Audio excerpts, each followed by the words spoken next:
Assalamualaikum warahmatullahi wabarakatuh.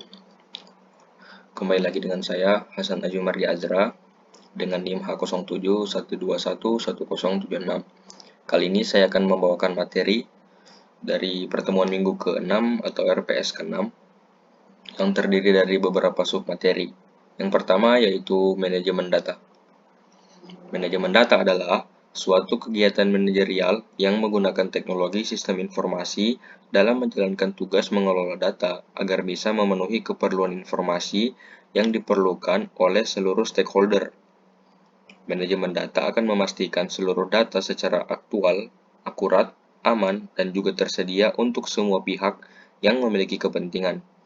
Kegiatan ini dilakukan agar bisa mengumpulkan, menyimpan, dan juga menggunakan data secara aman, hemat biaya, dan juga lebih efisien. Data mampu membantu perusahaan dalam mengambil keputusan bagi pihak manajemen perusahaan jika disajikan dan juga diolah secara tepat. Adapun fungsi manajemen data yaitu untuk kegiatan pengumpulan data yang akan dicatat dalam sumber dokumen akan diinput di dalam sebuah sistem. Pemeliharaan data yang ada pada setiap data yang baru diinput, data yang diubah, dan data yang dihapus harus dilakukan jika data tersebut sudah tidak lagi dibutuhkan. Tujuannya adalah agar bisa tetap up to date. Penyimpanan data dilakukan pada media penyimpanan seperti pada pita magnetik. Nantinya, pengambilan data bisa digunakan oleh setiap user agar tidak merugikan pihak apapun. Integritas dan pengajuan data dilakukan agar bisa memastikan tingkat keakuratannya dengan berdasarkan peraturan yang sebelumnya sudah ditentukan. Keamanan data digunakan untuk mencegah data agar tidak hancur, rusak, dan juga disalahgunakan. Selanjutnya yaitu pendekatan database. Database yaitu gabungan dari sejumlah informasi yang biasa disimpan di dalam komputer secara sistematik hingga dapat diperiksa memakai suatu program komputer agar bisa memperoleh sebuah informasi dari basis data itu juga sahabat grader. Database merupakan representasi gabungan dari berbagai fakta yang saling bersangkutan dan bisa disimpan secara bersamaan sedemikian rupa tanpa melakukan pengulangan atau redundansi yang tidak penting supaya dapat memenuhi berbagai kebutuhan. Adapun tujuan dari pendekatan database, yang pertama yaitu database merupakan salah satu elemen yang terpenting dalam sebuah sistem informasi, yaitu yang merupakan dasar di dalam mendapatkan sebuah informasi. Yang kedua, bisa menentukan kualitas informasi, tidak berlebihan, tepat waktu, dan relevan. Informasi dapat dikatakan bernilai bila kegunaannya lebih mudah dibandingkan dengan biaya mendapatkannya. Yang ketiga, dapat mengurangi duplikasi data atau data redundancy. Yang keempat, dapat meningkatkan hubungan sebuah data atau data reliability. Yang kelima, dapat mengurangi pemborosan tempat simpanan luar. Dan yang keenam, keutamaan dan kelemahan database. Selanjutnya yaitu database manajemen sistem. Sistem manajemen basis data atau kadang disingkat dengan SMBD adalah suatu sistem atau perangkat lunak yang dirancang untuk mengelola suatu basis data dan menjalankan operasi terhadap data yang diminta banyak pengguna dan mengandung suatu sistem atau software yang dirancang khusus untuk mengelola suatu database dan menjalankan operasi terhadap data yang diminta oleh banyak pengguna. Tujuan dari DBMS yaitu agar basis data dapat digunakan secara bersamaan, agar proses akses data lebih mudah dan cepat, untuk menghemat ruang penyimpanan data, membantu menjaga keamanan data, mencegah dan menghilangkan duplikasi atau inkonsistensi data, dan menangani data dalam jumlah yang besar. Adapun jenis-jenis dari DBMS yaitu MySQL, Oracle, Microsoft SQL Server, dan Firebird. Selanjutnya yaitu data warehousing.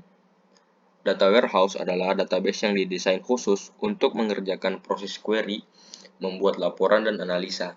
Data yang disimpan adalah data business history dari sebuah organisasi atau perusahaan, di mana data tersebut tidak tersimpan secara rinci atau detail, sehingga data dapat bertahan lebih lama berbeda dengan data OLTP atau Online Transactional Processing, yang tersimpan sampai prosesnya berlangsung secara lengkap.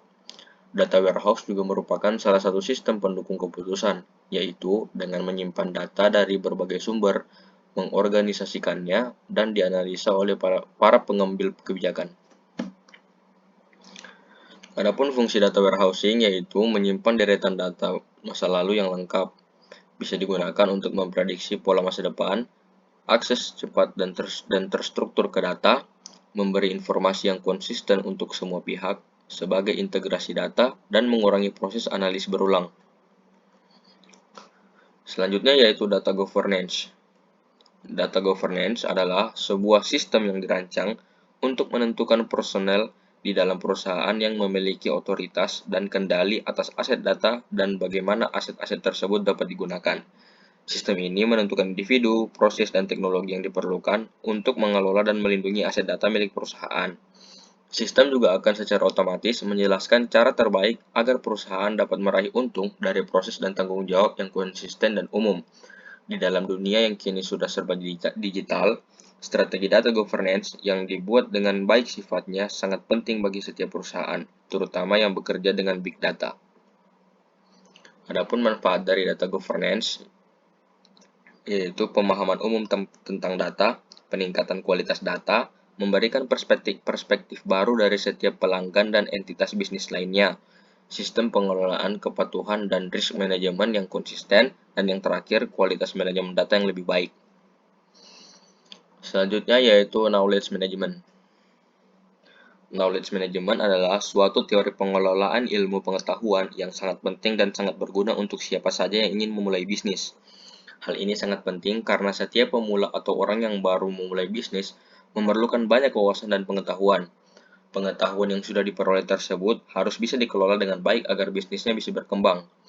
Manfaatnya, menciptakan berbagai produk atau jasa yang lebih baik, mengembangkan suatu strategi yang lebih efektif, meningkatkan laba perusahaan, memaksimalkan penggunaan skill dan juga keahlian yang sebelumnya sudah ada, meningkatkan efisiensi operasional dan juga produktivitas para staf perusahaan, dan yang terakhir, mengetahui tren pasar lebih awal dan bisa berada satu langkah lebih depan daripada kompetitor lainnya. Ya, sekian dari saya. Mohon maaf apabila ada kesalahan kata.